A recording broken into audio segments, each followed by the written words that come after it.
Good morning ਬੇਟਾ। ਅੱਜ ਬੇਟਾ ਮੈਂ ਤੁਹਾਡੇ ਨਾਲ ਜਿਹੜੇ ਹੈਗੇ ਆ ਕੁਝ sample paper question paper share ਕਰਨ ਜਾ ਰਹੀ ਹਾਂ। ਆਈ ਹੋਪ ਇਹ ਜਿਹੜੇ ਕੁਐਸਚਨ ਪੇਪਰ ਆ ਤੁਹਾਡੇ ਐਗਜ਼ਾਮ ਲਈ ਕਾਫੀ ਹੈਲਪਫੁਲ ਹੋਣਗੇ, ਕਿਉਂਕਿ ਸਿਲੇਬਸ ਕਵਰ ਕਰਨਾ ਹੀ ਜਾਂ ਨੋਟਸ ਬਣਾਉਣਾ ਹੀ ਕਾਫੀ ਨਹੀਂ ਹੁੰਦਾ।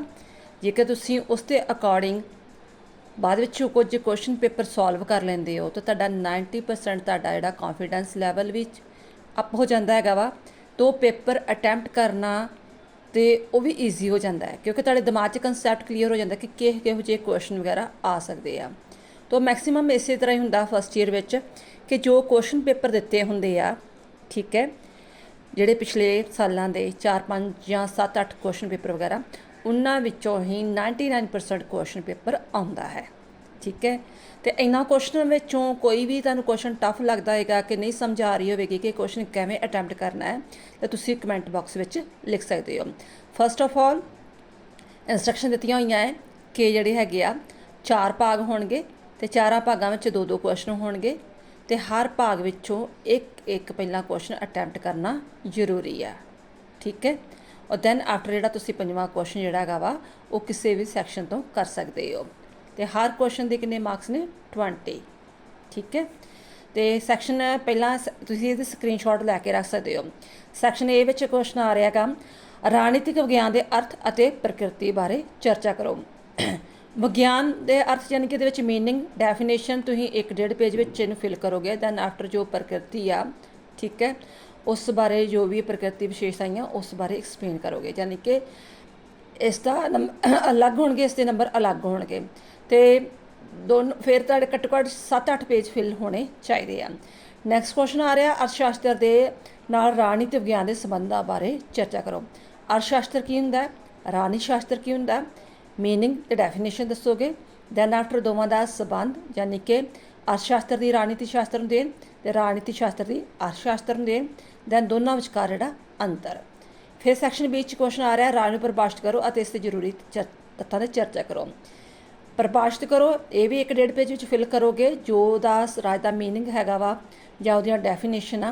ठीक है, दैन आफ्टर जिहड़े जरूरी तत्त ने ये नहीं जस्ट तुसीं प्रभुसत्ता जनसंख्या इलाका लिख देना। उहदे जनसंख्या इलाके विच प्रभुसत्ता दे विच जिहड़े सब पॉइंट आ रहे हैं उसनूं भी एक्सप्लेन करना है। वैसे मैं सारे पॉइंट्स अपलोड किए हुए हैं और जरूरी वीडियो भी अपलोड की हैं, बट फिर भी कोई तुहानूं नोट्स चाहिए या वीडियो चाहिए तुसीं कमेंट बॉक्स में लिख सकते हो। नैक्सट है राज की उत्पत्ति संबंधी समाजिक समझौते की विस्तार सहित चर्चा करो। जी सोशल कंट्रैक्ट थ्योरी वाला चैप्टर होंदा हैगा वा। ठीक है, उस सामाजिक समझौते बारे तुसीं दसना हैगा सारी थ्योरी।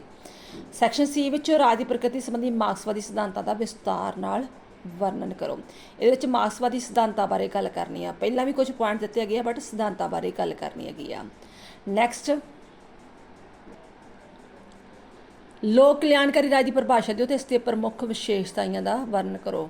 लोक कल्याणकारी राज की हुंदा है, ठीक है, दैन आफ्टर उसकी डैफिनेशन, फिर वो विशेषताएं घट्टो घट्ट 17-18 विशेषताएं जरूर लिखो, ये नहीं कि 10 लिख के छड्ड दित्तियां। ठीक है, नैक्सट सैक्शन डी विच प्रस्तुता शब्द की व्याख्या करो। ये भी 1-1.5 पेज फिल करो। इसदियां 3 परिभाषा ने स्पैशली किया हुआ है। इट मीनस वो 10-10 नंबर डिवाइड कर रहे हैं इन्हां विचों विशेषताएं विच ते इस विचकार।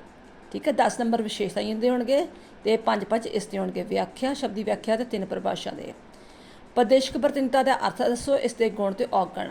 अर्थ दसोगे 1 पेज से, गुण दसोगे तो औगण दसोगे, यानी कि जे जिस तरह क्वेश्चन आता उस तरह ही डिवाइड करके लिखना, क्योंकि नंबर डिवाइड हो जाते हैं। नैक्सट क्वेश्चन पेपर आ जाता है, इंस्ट्रक्शन सेम ने। ठीक है, क्वेश्चन पेपर है राजनीतिक विज्ञान के आधुनिक और परंपरागत विचकार अंतर दसो। अंतर दसना, इत्थे तुसीं ज़्यादा एक्सप्लेन नहीं करना कि आधुनिक राजनीति विचारधारा की हुंदी है, परंपरागत की हुंदी है। जस्ट मतलब कि 3-4 लाइनों में आधुनिक राजनीति विज्ञान के आधुनिक धारा की है, परंपरागत विचारधारा की धारा की है। दैन आफ्टर तुसीं पॉइंट्स से फोकस ज़्यादा करना है। नैक्सट इतिहास से राजनीति विज्ञान विचकार संबंधों की चर्चा करो। ये तुहानूं मैं पहले दस चुकी हाँ कि पहला इतिहास बारे व्याख्या करोगे, राजनीति विज्ञान बारे व्याख्या करोगे। दैन आफ्टर इतिहास की राजनीति की देना, राजनीति की इतिहास की देना, तो दोनों विचकार अंतर। नैक्सट राज की परिभाषा दसो, सरकार तो इसका अंतर दसो। ठीक है, इत्थे बेटा हम तत्तां बारे गल नहीं करनी, क्योंकि इस चैप्टर में 2-3 टॉपिक आए हुए हैं।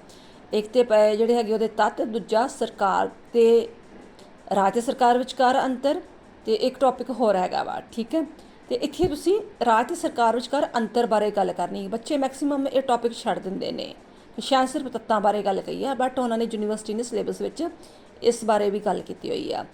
ਰਾਜ ਦੀ ਉਤਪਤੀ ਦੇ ਮਾਰਕਸੀਅਨ ਸਿਧਾਂਤ ਦੇ ਮੂਲ ਸਿਧਾਂਤਾਂ ਦੀ ਵਿਆਖਿਆ ਕਰੋ। ਸੈਕਸ਼ਨ ਸੀ ਵਿੱਚ ਹੈਗਾ ਰਾਜ ਬਾਰੇ ਗਾਂਧੀਵਾਦੀ ਦ੍ਰਿਸ਼ਟੀਕੋਣ ਦੀ ਵਿਆਖਿਆ ਕਰੋ। ਪਿਛਲੇ ਕੁਐਸਚਨ ਵਿੱਚ ਮਾਰਕਸਵਾਦੀ ਸਿਧਾਂਤਾਂ ਤੇ ਆਇਆ ਸੀ, ਇਹ ਬੇਟਾ ਅਲੱਗ ਚੈਪਟਰ ਆ ਮਾਰਕਸਵਾਦੀ ਸਿਧਾਂਤ। ਇੱਥੇ ਜਿਹੜਾ ਮਾਰਕਸਵਾਦੀ ਜਿਹੜਾ ਗਾਂਧੀਵਾਦ ਤੇ ਮਾਰਕਸਵਾਦੀ ਇਕੱਠਾ ਆ ਰਿਹਾ ਉਹ ਅਲੱਗ ਆ। ਇਸ ਦ੍ਰਿਸ਼ਟੀਕੋਣ ਦੀਆਂ 5 ਕਮਜ਼ੋਰੀਆਂ, ਯਾਨੀ ਕਿ ਤੁਸੀਂ ਇਹਦੀ ਆਲੋਚਨਾ ਦੱਸਣੀ ਹੈਗੀ ਆ।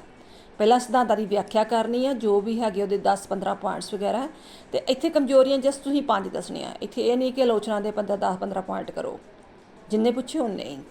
ਨੈਕਸਟ, ਵਿਕਾਸਸ਼ੀਲ ਰਾਜ ਦੀਆਂ ਵਿਸ਼ੇਸ਼ਤਾਵਾਂ ਬਾਰੇ ਵਿੱਚ ਚਰਚਾ ਕਰੋ, ਤੇ ਉਹ ਕਿਹੜੀਆਂ ਸਥਿਤੀਆਂ ਵਿੱਚ ਹਨ ਜੋ ਵਿਕਾਸਸ਼ੀਲ ਰਾਜ ਦੇ ਉਭਾਰ ਦੇ ਪੱਖ ਵਿੱਚ ਹਨ। ਸੈਕਸ਼ਨ ਡੀ ਵਿੱਚ ਆਸਨ ਦੀ ਪਰਪਸਤਾ ਦੇ ਸਿਧਾਂਤ ਦੀ ਆਲੋਚਨਾਤਮਕ ਵਿਆਖਿਆ ਕਰੋ, ਜਿਹਨੂੰ ਆਪਾਂ ਮੋਨੈਸਟਿਕ ਥਿਊਰੀ ਜਾਂ ਏਕਵਾਦੀ ਸਿਧਾਂਤ ਵੀ ਕਹਿ ਦਿੰਦੇ ਹਾਂ। ਤੇ ਨੈਕਸਟ ਹੈ ਰਾਣੀ ਸਹਿਭਾਗਤਾ ਤੋਂ ਤੁਹਾਡਾ ਕੀ ਭਾਵ ਹੈ। ਰਾਜ ਸਹਿਭਾਗਤਾ ਨਿਰਧਾਰਿਤ ਕਰਨ ਵਾਲੇ ਤੱਤਾਂ ਦਾ ਵਰਣਨ ਕਰੋ। ਨੈਕਸਟ ਕੁਐਸਚਨ ਪੇਪਰ 3, ਰਾਜ ਸ਼ਾਸਤਰ ਦੀ ਪਰਿਭਾਸ਼ਾ ਦਿਓ ਤੇ ਇਸ ਦੇ ਖੇਤਰ ਦਾ ਵਰਣਨ ਕਰੋ। ਪ੍ਰਕਿਰਤੀ ਹੋਰ ਚੀਜ਼ ਹੈ, ਉਹਦੇ ਅਲੱਗ ਪੁਆਇੰਟਸ ਨੇ, ਖੇਤਰ ਅਲੱਗ ਚੀਜ਼ ਹੈ। ਠੀਕ ਹੈ, ਸਕੋਪ ਨੇਚਰ ਅਲੱਗ ਚੀਜ਼ ਹੈ, ਸਕੋਪ ਅਲੱਗ ਚੀਜ਼ ਹੈ, ਇਸ ਕਰਕੇ ਪੁਆਇੰਟਾਂ ਵਿੱਚ ਕਨਫਿਊਜ਼ਨ ਨਾ ਹੋਇਓ।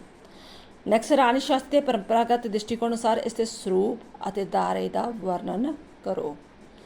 ਠੀਕ ਹੈ, ਨੈਕਸਟ ਹੈ ਇਤਿਹਾਸ ਅਤੇ ਰਾਣੀ ਦੇ ਵਿਗਿਆਨ ਦੇ ਵਿਚਕਾਰ ਸੰਬੰਧਾਂ ਬਾਰੇ ਚਰਚਾ ਕਰੋ, ਜਾਂ ਸਮਾਜ ਸ਼ਾਸਤਰ ਅਤੇ ਮਨੋਵਿਗਿਆਨਕ ਵਿਚਕਾਰ ਜਿਹੜੇ ਹੈਗੇ ਆ, ਯਾਨੀ ਕਿ ਇੱਕ ਚੈਪਟਰ ਵਿੱਚ ਹੀ ਆ ਕੁਐਸਚਨ ਆ,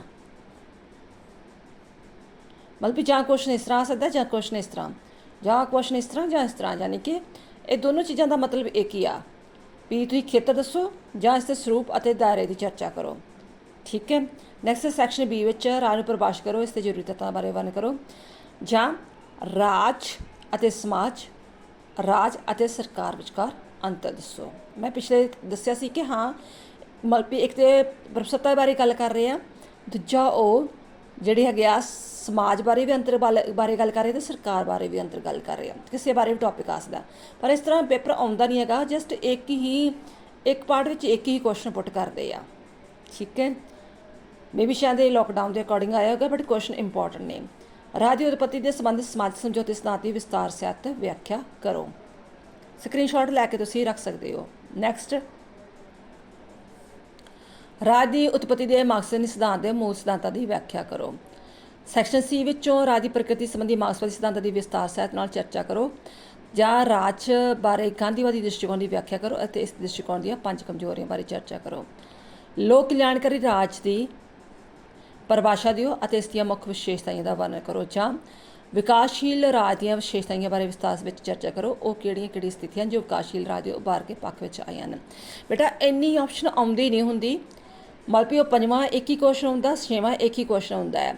ਇਹ ਮੇ ਵੀ ਸ਼ਾਇਦ ਮੈਂ ਬਾਰ-ਬਾਰ ਕਹਿ ਰਹੀ ਹਾਂ, ਇਸ ਤਰ੍ਹਾਂ ਬਹੁਤ ਰੇਅਰ ਚਾਂਸ ਆ ਕਿ ਤੁਹਾਨੂੰ ਇੰਨੀ ਨਹੀਂ ਕੁਐਸਚਨ ਦੀ ਆਪਸ਼ਨ ਆਵੇ। ਠੀਕ ਹੈ, ਬਸ ਤੁਸੀਂ ਇੰਪੋਰਟੈਂਟ ਕੁਐਸਚਨ ਦਾ ਧਿਆਨ ਰੱਖੋ ਕਿ ਹਾਂ ਵੀ ਇਹ ਕੁਐਸਚਨ ਜਿਹੜੇ ਹੈਗੇ ਆ ਸਕਦੇ ਆ। ਸੈਕਸ਼ਨ ਬੀ ਵਿੱਚ ਆ ਸਕਦੇ, ਸੀ 'ਚ ਇਹ ਆ ਸਕਦੇ, ਡੀ 'ਚ ਆ ਜਿਹੜੇ ਕਿਉਂਕਿ ਯੂਨਿਟ ਵਾਈਜ਼ ਹੀ ਕੁਐਸਚਨ ਅਟੈਂਪਟ ਹੁੰਦੇ ਆ।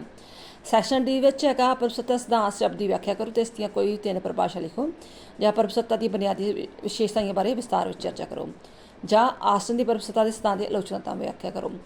8ਵੇਂ ਵਿੱਚ ਹੈਗਾ ਵਾ ਰਾਜਨੀਤੀ ਸਹਿਭਾਗਤਾ, ਤੁਹਾਡਾ ਕੀ ਭਾਵ ਆ, ਸਹਿਭਾਗਤਾ ਦੇ ਨਿਰਧਾਰਤ ਤੱਤਾਂ ਦਾ ਵਰਣਨ ਕਰੋ। ਰਾਜਨੀਤੀ ਭਾਗੀਦਾਰੀ ਤੋਂ ਤੁਹਾਡਾ ਕੀ ਭਾਵ ਆ, ਰਾਜਨੀਤੀ ਪ੍ਰਤੀਨਿਧਤਾ ਦੀ ਕਿਸਮਾਂ ਦੀ ਚਰਚਾ ਕਰੋ। ਨੈਕਸਟ, ਹਾਂਜੀ ਕੁਐਸਚਨ ਪੇਪਰ ਮੈਕਸੀਮਮ ਬੇਟਾ ਇਸੇ ਤਰ੍ਹਾਂ ਹੀ ਹੁੰਦਾ ਹੈ, ਯਾਨੀ ਕਿ ਇੱਕ ਪਾਰਟ ਵਿੱਚ ਇੱਕ ਹੀ ਕੁਐਸਚਨ, ਜਿਹਦਾ ਭਾਗ ਉੜੇ ਵਿੱਚ ਯਾਨੀ ਕਿ 2 ਹੀ ਕੁਐਸਚਨ ਪੁੱਟ ਕਰਨਗੇ। ਇੱਥੇ ਤੁਹਾਨੂੰ 4 ਕੁਐਸਚਨ ਪੁੱਟ ਕਰ ਰਹੇ, ਰੇਅਰ ਚਾਂਸ ਹੈ ਇਸ ਤਰ੍ਹਾਂ ਆਵੇ। ਬਸ ਇੰਪੋਰਟੈਂਟ ਕੁਐਸਚਨ ਨੋਟ ਕਰ ਲਿਓ। ਰਾਜਨੀਤੀ ਵਿਗਿਆਨ ਤੋਂ ਤੁਸੀਂ ਕੀ ਸਮਝਦੇ ਹੋ, ਰਾਜਨੀਤੀ ਵਿਗਿਆਨ ਦੇ ਆਧੁਨਿਕ ਖੇਤਰ ਦੀ ਚਰਚਾ ਕਰੋ, ਅਰਥ ਸ਼ਾਸਤਰ ਤੇ ਸਮਾਜ ਸ਼ਾਸਤਰ ਦਾ ਸੰਬੰਧ ਵਗੈਰਾ। ਰਾਜ ਦੇ ਜ਼ਰੂਰੀ ਤੱਤਾਂ ਬਾਰੇ ਚਰਚਾ ਕਰੋ, ਰਾਜ ਦੀ ਉਤਪਤੀ ਬਾਰੇ ਇਤਿਹਾਸ ਸਿਧਾਂਤ ਦੀ ਚਰਚਾ, ਗਾਂਧੀਵਾਦ ਦ੍ਰਿਸ਼ਟੀਕੋਣ ਤੋਂ ਰਾਜ ਦੀ ਉਤਪਤੀ ਦੀ ਚਰਚਾ, ਵਿਕਾਸੀ ਰਾਜ ਦੀ ਇੱਕ ਵਿਸਤ੍ਰਿਤ ਨੋਟ ਲਿਖੋ। ਇੱਥੇ ਤੁਸੀਂ ਵਿਕਾਸਵਾਦੀ ਚੈਪਟਰ ਜਿਹੜਾ ਹੈਗਾ ਉਸ ਦੇ ਜਿਹੜੇ ਸਾਰੇ ਸਿਧਾਂਤ ਵਗੈਰਾ ਕੰਮ ਬਾਰੇ ਗੱਲ ਕਰਨੀ ਹੈਗੀ ਆ। ਪਰਪਸਤਾ ਦੀ ਬੋਲਬਾਲੀ ਸਿਧਾਂਤਾਂ ਦੀ ਵਿਸ਼ੇਸ਼ਤਾਵਾਂ ਤੇ ਆਲੋਚਨਾ, ਵਿਸ਼ੇਸ਼ਤਾਵਾਂ ਵੀ ਦੱਸੋਗੇ, ਆਲੋਚਨਾ ਵੀ ਦੱਸੋਗੇ।